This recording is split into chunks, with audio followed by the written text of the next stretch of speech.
সুপ্রিয় শিক্ষার্থী বন্ধুরা, 2024 সালের জুলাই আগস্ট মাসে বাংলাদেশে ঘটে যাওয়া এক অভূতপূর্ব ও রক্তক্ষয়ী গণ আন্দোলন ইতিহাসে জুলাই গণ অভ্যুত্থান বা ছাত্র জনতার অভ্যুত্থান নামে পরিচিত।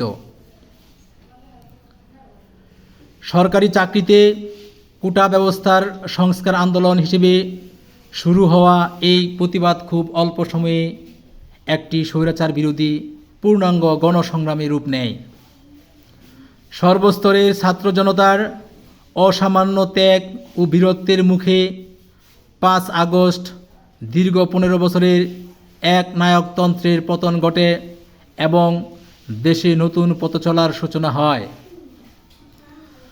অভ্যুত্থানের প্রেক্ষাপট দীর্ঘদিন ধরে দেশে রাজনৈতিক অধিকার হরণ, বাক স্বাধীনতা রোধ, দুর্নীতি, অর্থ পাচার, অর্থনৈতিক সংকট এবং সাধারণ মানুষের ভোটাধিকার বঞ্চিত থাকার কারণে জনগণের মধ্যে তীব্র অসন্তোষ পুঞ্জীভূত হচ্ছিল। 2018 সালের কোটা বাতিল সংক্রান্ত পরিপত্র 2024 সালের জুনে হাইকোর্ট কর্তৃক অবৈধ ঘোষিত হলে বৈষম্য বিরোধী ছাত্র আন্দোলনের ব্যানারে শিক্ষার্থীরা পুনরায় আন্দোলনে নামে।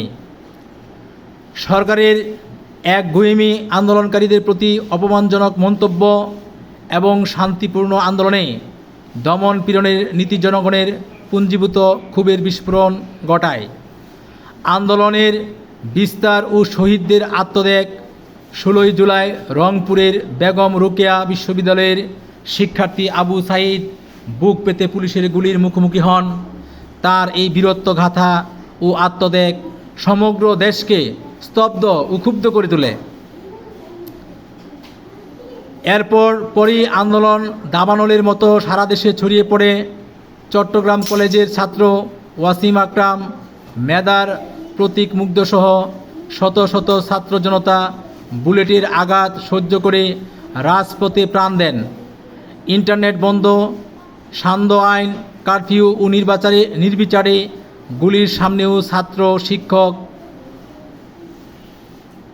একটি সরকার পতনের ঘটনা নয়, এটি ছিল অন্যায়, বৈষম্য ও নিপীড়নের বিরুদ্ধে বাংলাদেশি জাতির এক ঐতিহাসিক প্রতিবাদ।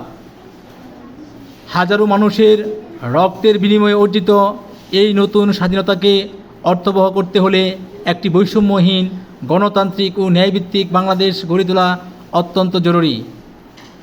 শহীদদের এই আত্মত্যাগ দেশের ভবিষ্যৎ প্রজন্মকে চিরকাল অন্যায়ের বিরুদ্ধে সোচ্চার হওয়ার প্রেরণা জুগিয়ে যাবে।